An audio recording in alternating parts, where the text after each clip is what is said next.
And so let me introduce Marguerite Wells, who's the Executive Director of ACE New York. Give her a few minutes to address the committee, and then the committee can move to questions. Welcome to the Energy and Telecommunications Committee. Thank you so much. This is your first time, huh? It is surely my first time here. Glad to be here. Good. All right. I appreciate all of your time in having me. As Senator Park said, I'm the Executive Director for the Alliance for Clean Energy New York, which is more commonly known as ACE New York. Before I took this role a couple of years ago, I was a wind, solar, battery, and transmission developer here in New York for 17 years, both on the community scale and also on large-scale projects. And I've also been a farmer my whole adult life, sometimes full-time farming, sometimes part-time. I got into the energy industry as a full-time farmer because a friend of mine thought we should have a wind farm in our town, and I thought it was a good idea. And it became a slippery slope, and I got into the energy business, and here I still am almost 20 years later. So ACE has spent the last 20 years advocating for many of the policies that have made New York a national and global leader in clean energy.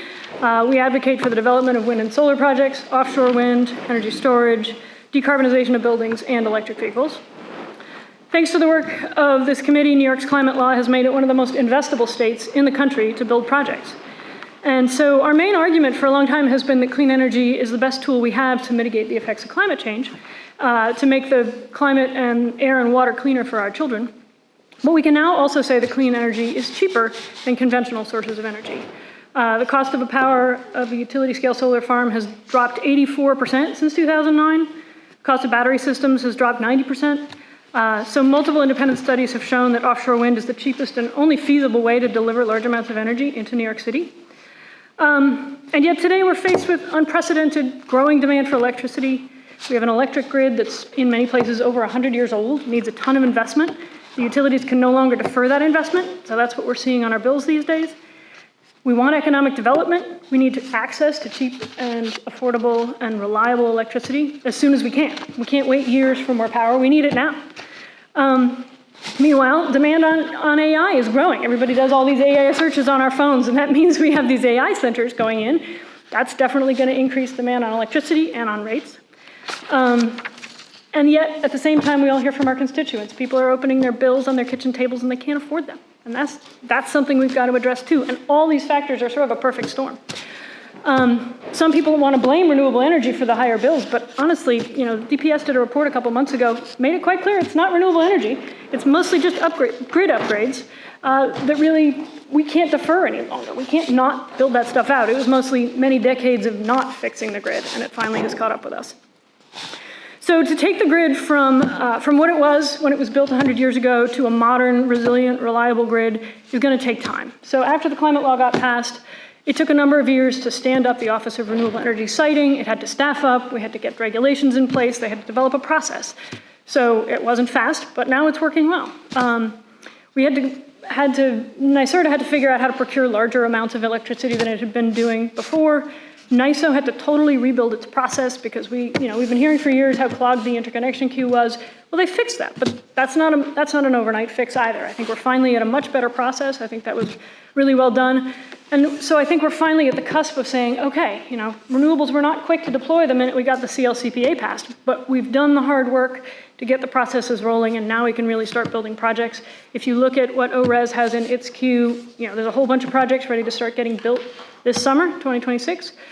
Same thing in the NYSO queue. If you look, everything in there is clean energy. So we're finally ready to start basically getting payoff on all that investment we've been spending so much time getting to. Just last week, though, the NYSO published a report looking at the impact of gas on the cost of electricity in the state.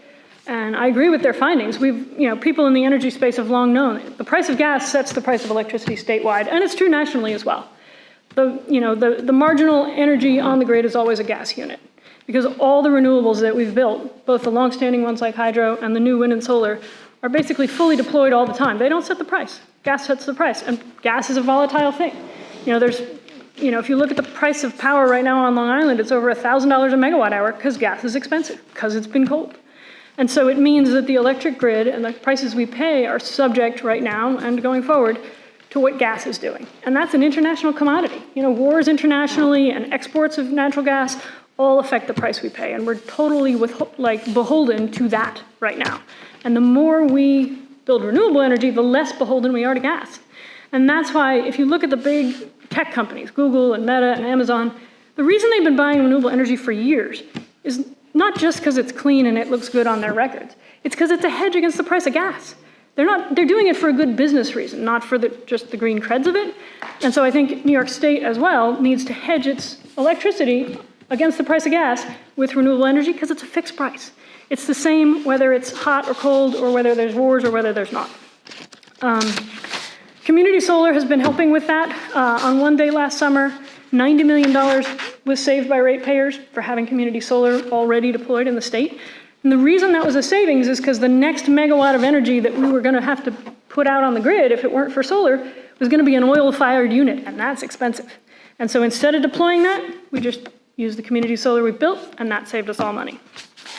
Same thing with offshore wind. You know, the offshore wind project off Long Island, South Fork, that's been delivering for a year, it has a capacity factor equal to a gas plant. It runs all the time because the wind is always blowing on the ocean. So that's also a hedge against power prices downstate where everything relies on the price of fossil fuels. Meanwhile, this whole topic has really gotten clouded with misinformation. It's really easy to post stuff on social media without any fact checking and block all the people who disagree with you. But there are a lot of people around this state who have spent their whole lives dedicated to this topic. And so I'm happy to connect you with other experts if you would like to help dive into the details here. And I know there's a lot of things we haven't discussed or that I haven't covered just now, so I totally welcome all your questions. Thank you. Thank you, Ms. Wells. Do we have questions from the committee for the Executive Director of ACE New York? So, Yes, Senator Montero. thank you, Chairman. Thank you so much for your testimony. How do you feel about we had a speaker that was here last week. How do you feel about, the farmers right now, the property obviously they're selling, and I'm hearing that a lot of the farmers, the batteries their solar panels are expiring and they're stuck with them. Yes, they made their money, and the next thing you know, now they're sitting there. And what do we do with the expired solar farms? What do we do with these solar panels? What does ACE do when they're expired? Great question. So there's a few things I'd love to unpack there. One, in almost no cases does the solar company buy the land from the farmer. It's almost always a lease. No, they're leasing that. But Right, exactly right. They get stuck with it. So before any project gets built in New York, utility scale project, there is a decommissioning plan and there's a decommissioning agreement between the developer and the town the project is sited in. And it's a legal binding agreement, and the developer puts money in the full amount of taking that project down into the hands of the town in an account before a single shovel gets turned to even build the project. So that if the developer disappears, if there's nobody managing the project anymore, the town can just say, the owner of this thing has walked away, we can now just take the thing out because we already have the money in hand, and they can. And so they can decommission the whole project without costing the town a thing, and that is in place for every utility scale project in the state. Who does that? So if the company who owns the solar project still exists, they're out of business. if they're out of business, the town just hires it done. They say, ABC. Who's paying for this? The developer puts the money in the town's account before the project is built. I promise you, I've done it myself. You're saying there's a bond? No, it's not a bond, it's cash. It's cash. There's put no in, bond. And then like an escrow. You think, and it's enough money then? It is enough money and then some. And what do we do with the expired solar You recycle panels? it. So the steel is all totally recyclable, and the solar panels will be recyclable. There aren't enough panels right now to have a recycling industry because So panels. we don't have any. We don't know what we're doing with them right now. We do know they will be recycled. There are folks working on standing up recycling now. But as an example, so using the wind industry, the equipment only expires 20-some years from now, and it's only just been installed, so it's not ready to recycle yet. In the wind industry, 20-some years ago, we put in the first turbines in the state, and at the same time, there was no recycling for wind turbine blades at that time. There is now. So the very first blades that were taken off a wind turbine happened about 3 years ago in the southern tier, and they were stacked up by the side of the highway. There was public outcry. They were like, what are you going to do with these terrible old blades?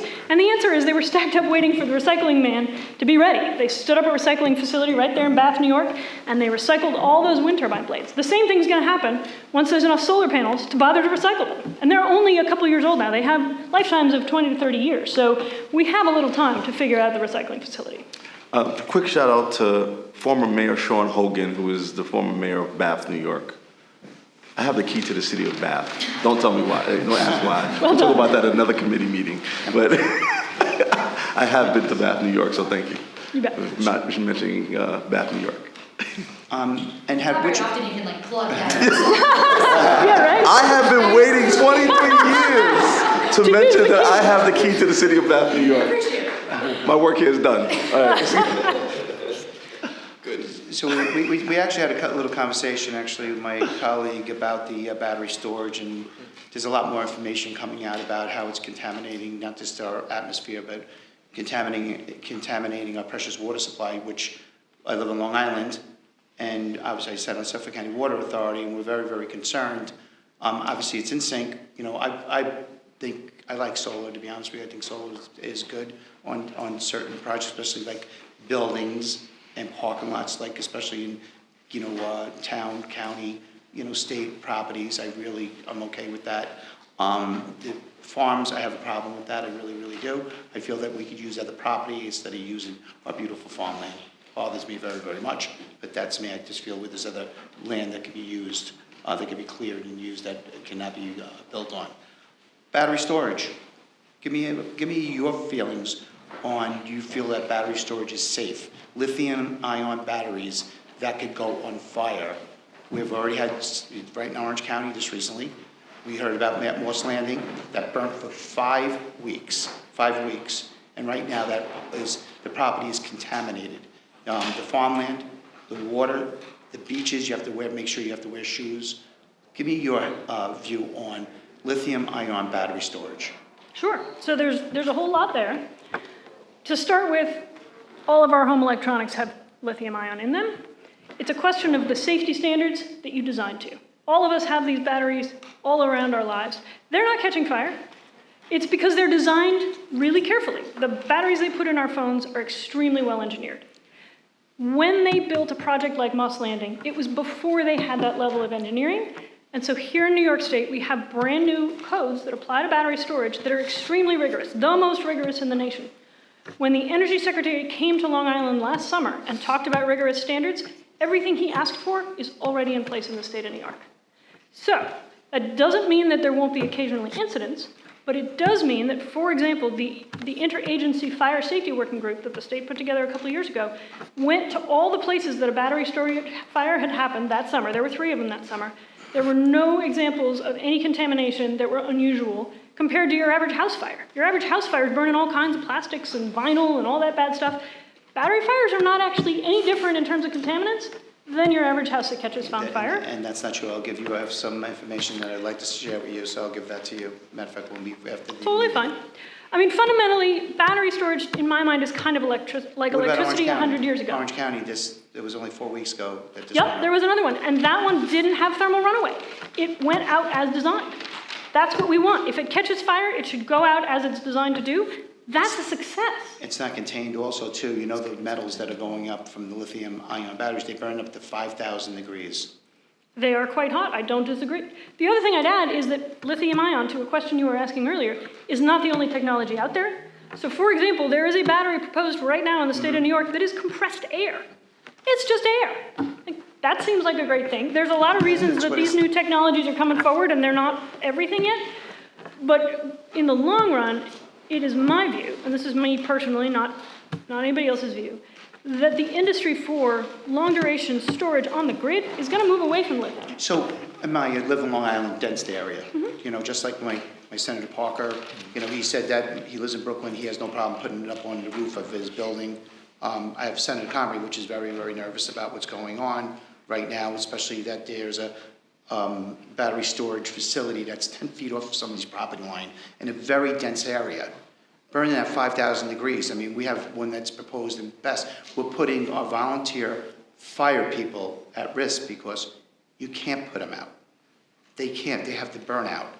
And I have a situation where there's one that they want to construct that is on a service road in the LIE, Long Island Expressway. And it's already said that if that was to go up, that will be, not this, I have an elementary school that's a half-mile away. I look at this, Plum Island, I don't know if you ever heard of Plum Island. Sure. Go make that an energy source, you know what I'm saying? That's something that's far away. How do you feel about that being constructed in, because obviously they're in sync, You know, wind and solar and battery storage, they're in sync with each other. How do you feel that these battery storage facilities are in areas where it's very heavily populated? I think that's fine. That's where we need them. So 100 years ago, when we first got electricity, it was catching stuff on fire all the time. Buildings were going down all the time because we did not have the technology yet to figure out how to keep electricity safe in our buildings. We're in the 21st I know. century. And what we did with electricity over the last 100 years is make codes and standards and trainings and trained humans who know. I mean, I don't do home wiring. I hire a trained electrician because I don't want to burn my house down. Do you think the DEC should have oversight? And they do. No, they don't. They do. ORES does. ORES does not permit battery storage in the state of New York. The DEC does not have any oversight. Unless there's a problem, don't say that. They do not. ORES has full control. And the DEC, if there is a problem, if there is a fire or any kind of contaminants, then they come in. They have no oversight.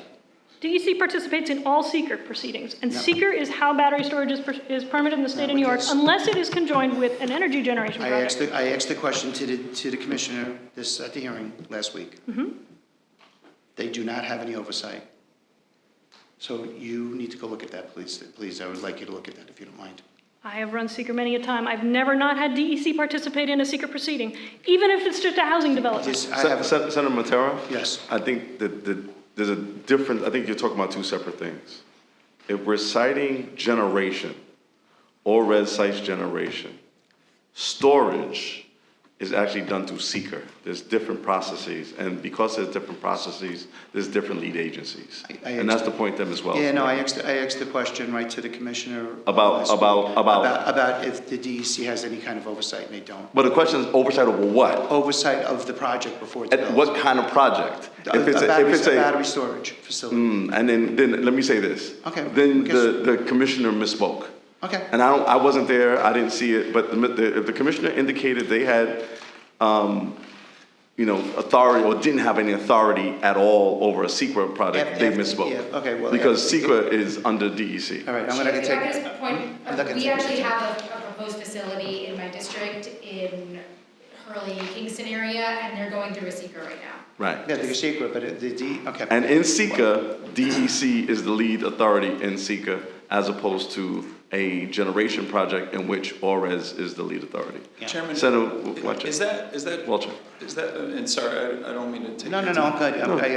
Thank you so much. Is I that appreciate it. true, is that true even if the storage facility is co-located? No, that's what No. I was just saying. Co-located storage plus generation is indeed, if it's renewable generation, permitted through ORES. Very few projects Then there are would be that. no seeker and no oversight from DEC. DEC participates through ORES. Right. They are a sister agency, and they are in collaboration all the time. Actually, it was interesting that if you talk to actually developers, part of what they argue about is the dual relationship, and there's a lot of redundancy they argue between information we're giving to SECA. Information we're giving to DEC and information that you then also have to give to ORES. Right, so like on the other end, they're complaining that there's too much DEC oversight. There's too much DEC oversight, and so it's I think you should go through the process, and we're actually looking in the committee to bring the ORES person here to answer some questions. Senator Matera, do you have any additional questions? No, I don't want to take up. Thank you, and thank you so much for your time. All right, Senator May. Yeah, I wanted to thank you. I'm sorry I missed the beginning of your presentation, but you did, while I was here, you mentioned misinformation that is out there, and I certainly hear it from my constituents who sometimes have very legitimate concerns about projects, but also seem to have a lot of fears that have been stoked by, as you said, online. There's, I think, a lot of different sources for the misinformation, and I'm wondering what can be done to counteract some of that misinformation and build some more confidence in these projects, because I've traveled around the world, I've lived in other countries, that people, just take for granted that there are going to be windmills or, wind turbines or solar generation going on nearby, and it's not like, they'd much rather have that than an oil well or an oil refinery, down the street or something like that. So what do you see as the path to building, to pushing back against the misinformation and building more confidence in these technologies? I think some of the best spokespeople for renewable projects are the people who live in the towns where the projects have been for a long time. So if you look at Wyoming County and Lewis County, for example, in New York, the two reddest reddest counties in the whole state, they are not interested in renewable energy from a climate change or political perspective. They have had projects since before this was a political topic at all. They have an approach that says, we're interested in investment, we're open for business. If the business happens to be renewable energy, show us the money. That's great. My experience working in both of those counties has been that they really like the renewable projects that they've had for 20 years because of how much money they roll off and how much that money has served those counties, upgrading the schools, upgrading the roads, serving all the things that those communities have needed in all kinds of indirect ways. And so they are very welcoming to new projects because they're interested in more money. They happen to be windy places, and so it really works to build wind farms there and build more. But I think that that's a testament because they have lived around those turbines, they have seen the transmission lines, they have, whatever the impact is of a project, they have lived that and breathed that, and they have said, we'd like some more, please. I think that speaks more than anything, and getting that message into the hands of other communities who are saying, gosh, I don't know, I'm worried about this, I'm worried about that. Sit down with a town supervisor in one of those towns and say, how's it been to live here? Show me your budget, talk to me about what you've seen. You know, it was very sad to lose him, a guy named Arlie Rice. He was the supervisor of town of Lowville when the first wind project there was proposed. He was dead set against it. He was afraid for the farmers, he didn't like the look of wind turbines. His main personal thing was protecting farming because that is really the bread and butter of the town of Lowville. What he saw is that the Maple Ridge project put so much money into the hands of the farmers that he loved. They put new roofs on their barns, they bought new tractors, they expanded the land under cultivation, they put fertilizer and lime down and improved their farming. And because of the impact on the farmers that he saw and loved, he turned his opinion around. He said, I want these things because of what it does for farmers. And he was outspoken about the change of heart he'd had. He passed away during COVID, and I'm very sad, because otherwise I'd have him here with us today. So I think, I mean, I don't know how else to answer that question except the people who live it. Any other questions? Senator Walczak? Where are you on nuclear? I don't have a view on nuclear. You mentioned decommissioning plans. In a decommissioning plan, do you have to return, if it's farmland, do you have to return that to tillable soil? Yes, you do, absolutely. You have to comply with Ag and Markets guidelines for wind or solar development. So that means every decommissioning plan that we approve also includes pulling the concrete out of the ground? Yes, down to a depth of 4 feet in tillable fields. Down to 4 feet, okay. And when there are these thermal runaway incidents or fires at battery facilities, what penalty should companies that are responsible for that exhaust, fumes, danger to the community, what type of penalties should they pay?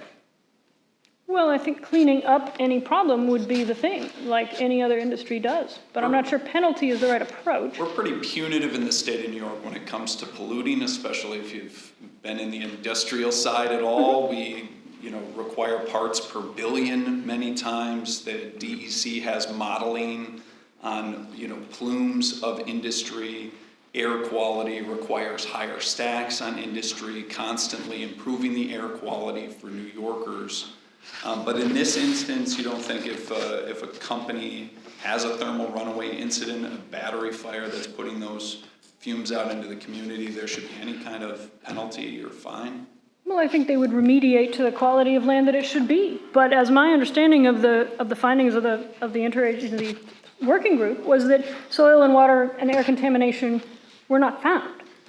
Yeah, one of the issues, I had a battery fire in my district in the town of Lyme, and the DEC did come out to monitor air quality a few days after the fire had been burning. They didn't find any of the contaminants in the air, which to me was more of a concern, honestly. You would have expected them to find contaminants that are coming. This isn't a clean fire. So that was more of a concern. Should we require these battery facilities to have air monitoring equipment on them in the case that there is an incident that causes thermal runaway and there's a fire at the facility? Should we require the companies to have some kind of air monitoring equipment? Well, the new codes that are in place require a response within 4 hours of an incident. Somebody has to be on site to help manage. Someone from the company.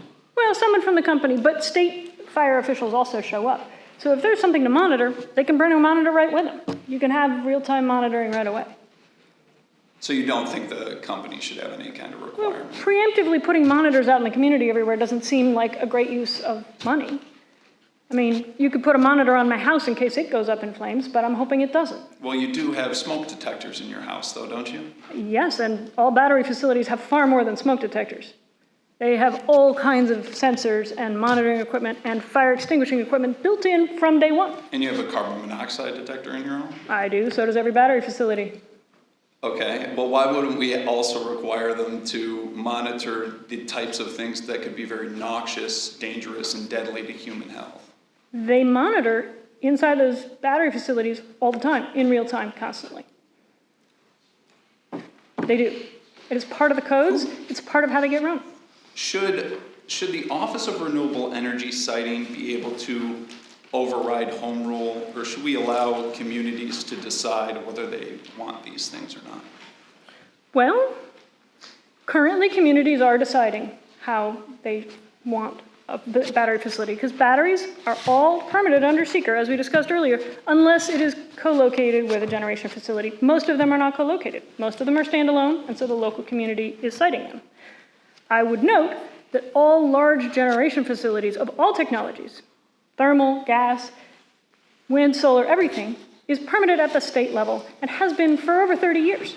There's been something called Article 10 in place since a long, long time ago, in which all large generation facilities are permitted. Because there is a rigor and level of attention that the state can bring that is maybe unfair to put on a town. If you wanted to propose a 1,000 megawatt gas plant in a small town somewhere, and you put that proposal in front of the town, having lived through this in many, many towns, it's a pretty unfair burden to put on a town to have a giant facility like that proposed, and they're trying to make sense of that, and they gotta hire engineers and consultants and lawyers and all this stuff. That's a lot for a town. It basically takes up the entire town business for sometimes years at a time. That's why the state took over permitting gas plants and coal plants and wind and solar a long time ago. I purport that putting battery storage into that category of the same size class, 25 megawatts and more, would help the towns and help the state ensure rigor on all the permitting and take that giant burden off the town level without losing any quality. Because what we want to make sure is that all the standards are being followed, that these facilities are being built as safe as they can, and not have to bog down town business with hours and hours worth of proceedings. But if the towns are giving up their ability to permit, doesn't that also give up their ability to have that local control and decide whether they even want these things? But that's true for all energy facilities already, and has been for decades. Yeah, these seem to be a little bit more controversial at the town level. I represent 100 towns in New York State. What's the length of time that a town can place a moratorium on this if they decide that they don't want any in their community? I mean, in theory, 6 months, but they extend them for years at a time, in my experience. 6 months with another extension of 6 months. Multiple 6 months sometimes. And they're precluded from placing a moratorium if there's already permits that are pulled in their town for one of these? I'm not a lawyer, but that's not my experience. Okay. Yeah, so my question really remains the same. Should a community, if a town board decides unanimously that they don't want solar or they don't want wind, you can tell, and look, I represent Lowville, I understand the long relationship there, but I also represent towns that don't want wind and don't want solar and don't want battery facilities. So should a town that doesn't want those things be able to say, we don't want them? That's not for me to say. The state of New York already regulates large facilities of all kinds. I'm asking whether it should be for the town to say, the elected representatives in that town, should they be able to decide for their town, we don't want this here? Not on private property like any other thing, right? So a lot of these facilities are located on private property, and we don't impinge upon a private property owner what they can put on their property if it's within the context of siting and planning and zoning laws that exist, whether it's New York City or upstate. So what we don't do is say, if Michelle Hinchy, who owns a farm, wants to put a solar facility on her property, that the town can tell her no. Just like if you wanted to build an apartment building, the town, if it's within the context of zoning and, If it's right, and planning, Yeah, Chair. right? Yeah, Chairman, if it's within the context of zoning, and that's And planning, right. that's really the question. Right, but I haven't seen it. Are there instances in which you're indicating that the state is superseding local boards in terms of siting? That's not the case as far as I know. Sure. Really? Oh, yeah. Okay. Yeah, once the moratorium lifts, they really don't have any options to stop these things if they don't want them in their town. But that's because a private property owner wants the facility. It's because of policies that we've passed here that roll over their ability as elected board members to As a- decide what zoning should look like in their town. As a legislator, I would suggest you put in some legislation that if you think that is, the way it's happening now is not the right way, put in legislation. I will, I'm not- if you indeed will take it up in this committee, We'll see. indeed. We'll see. And, I haven't seen it. You're asking me to make an a priori decision about legislation that we're just pondering now. So, fair I'm not enough, gonna do that. it's a great suggestion, Chairman. I try. I look forward to partnering. I do this for a living. You'll give, you'll give. You can put your name on the bill. And any other questions, comments, concerns for Mrs. Marguerite Wells, the Executive Director of ACE New York? Yes, Senator Hinchy, who has a farm, no, I'm just joking. Go ahead. Thank you, and I'll try to be quick because I know we have a conference. But I'm sorry, I'm happy to hear your presentation, thank you for being here. I was sorry and apologies to the chair for missing the last Energy Committee and the speaker that we had. I heard there was a lot of talk about agriculture in this committee. I happened to be chairing the agriculture hearing at that time. It would have been nice to have so much purporting care of agriculture to have come to the hearing for them to have their comments. But also through your leadership, I just want to correct a couple things. Through your leadership, we've actually done a lot of work to protect farmland in this state from developments and solar developments alike, including protecting the top 4 tiers of soil. And we have some bills actually on really incentivizing solar development on warehouses and parking lots. And if the state is investing in, say, something like the Buffalo Bills Stadium, we should be having renewable energy generation across that massive parking lot. Those are kinds of things that we should be looking into. I look forward to, it sounds, Senator Matera, like you support that. I would love, I'll send you the information, would love some sponsorships or co-sponsorships of that bill.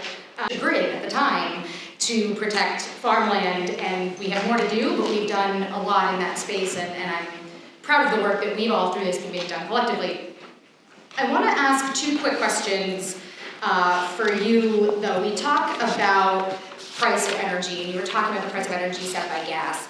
We hear a lot about renewable energy is driving up the cost, renewable energy is so expensive, it's you know, a hoax, and it's going to cost consumers and ratepayers significantly more money. What I'm hearing you say actually is that those prices are set by gas. Can you just talk briefly a little bit more about that, because I think there's some confusion. You're exactly right. There is much confusion. So thanks for the question. So in the DPS report that came out last fall, they did a breakout of exactly what all the costs are on people's electric bills that has been driving them up. And different utilities, it's a slightly different number across the state, but it's single-digit percentages is anything that can be attributed to the clean energy law that is a line item on anybody's bill. And of that clean energy dollar that gets spent, whether it's 5% or 9% according to which utility, the majority of that money actually goes to support the nuclear plants that are upstate. The minority of the money has anything to do with wind and solar. And they are all just single-digit percentages of a person's actual individual electric bill. The rest of which is wires, fees, taxes, property costs. You know, one of the big things in the Con Ed rate case was that a huge chunk of what went up was property taxes inside the city of New York. So there's a lot there. Of a total bill, about 2/3 of that bill is wires and taxes and fees of varying kinds, and 1/3 is the actual cost of the electricity itself. And so that's the part that goes back to your question around the cost of gas driving the price of market. But that's still just a third of the bill. The other 2/3 is everything else that has to get it there. And part of that is needing to upgrade the grid, because for so many years, grid upgrades were, rate cases are where these decisions get made, which are very boring proceedings where the utility goes to the state and says, here's what we'd like to charge the customers for the next few years. And there's a big negotiation that happens there and an argument, and the price always gets put down, and in the rate case, they try to say, what fat can we cut from this proposal to make the bill less expensive for the customer? And so for many, many years, that fat that got cut, one of the things was vegetation management, and the other one was upgrading equipment. And vegetation management's a tricky one because that is basically tree trimming around the wires. And when it comes to an ice storm, that's what makes the power go out. It's not that the energy generation facilities are shut down in an ice storm. They generally don't. They generally keep running. What knocks power out to people's homes is branches falling on wires. And they're falling on wires when people haven't done the vegetation trimming, and that has been cut out of so many years. So it's finally eking its way back in because that penny is finally dropping. We can't afford not to trim the trees. We can't afford to let the ice storms take out our wires. But the other part of it is these upgraded facilities. If you drive around upstate, you can sometimes see these really old power poles. They're old wooden poles that are stained black by the weather. They're over 100 years old. We've got to replace that stuff because otherwise the blackouts that'll happen when those things fall down, those will last a long time. So it's unpleasant, but it's not super avoidable in my view. Thank you. For time, I'll stop there, but would love. You have another time question? more. I'm good. Okay. Any other questions? Senator Ryan and then Senator Matera. Not a question, I just want to say something fast. Thank you so much for having me, and please get in touch one-on-one if you want to continue any of these conversations. I can talk all day about energy. Senator Matera? Great, and I thank you so much, but how do you feel about, especially the last couple of weeks right now, what's happening with the snow and all these solar panels, and we're not generating very little, especially in the winter months. We're not California, we're not New Mexico, we're not Arizona. So how is this helping? Because, you said something about the natural gas, and there's another thing I can talk about is the hundreds of tanker trucks that are on our roadways getting filled up in Pennsylvania, running down our roadways because of the capacity shortage, and how important the Nessie pipeline is to come in to make sure we don't. And that's a big cost factor. Why we have rising costs also is because of those tanker trucks. I don't know if you know that. There's hundreds of them on the roadways. Did you know that? Yes, I do drive the roads of the state of New York. But getting back to your solar question, Sure. So it's not new that we have winter here in New York or that it snows. And so when people do energy modeling for solar farms, they take that into account all the time. Some winters are snowy, some winters are less snowy. That's totally already factored in. The fact that solar is not helping particularly bolster the grid right now because it's cold is okay. You know when it helps? It helps with the air conditioning load in the summer. That's when it's really great. It's not so great in January. No, but you got to remember something. We want to go all with electric heat pumps. So everybody wants to, we want to go and transition into all electric. And these, I'm telling you, this is a disaster what's happening right now. Even if we're not getting any kind of, electric that's coming out of these solar panels. Even if we ran the whole grid on fossil fuels, it would still be more efficient to heat your house with a heat pump that's running off a natural gas plant than it is to burn the natural gas in your house. Okay. I'm going to tell you, these solar panels, we should have money so you go over there and you just sweep them off at least and do something instead of. And some people do for their home panels. So for the larger. I'll agree with, our buildings and, not for anything too, when I go to a county building and have the, solar panels, it's nice for my car. I got to tell you, for the weather, I think it's actually, it has a full purpose, but really it's important that, but not on the farms. Well, on the larger solar arrays, they now are on trackers, which mean they rotate back and forth and they dump the snow. So yes, for the panels that are fixed to a roof, they're covered in snow, and that's a bummer. But for the large facilities that are on the ground, once it snows, they can go whoop, and they dump the other way and the snow comes off. So they're back to generating energy. All right. I thank you so much. Any Thank other you for having questions, me. comments, concerns? I want to thank again Ms. Marguerite Wells, the Executive Director of ACE New York, for joining us and for being patient with our questions. Great questions. Appreciate it. I want to thank my colleagues for sticking through this and asking the important questions so people can hear. We'll have another meeting hopefully shortly. And I now will adjourn this meeting of the Standing Committee on Energy and Telecommunications. Colleagues, I'd like to take a photo with Ms. Wells.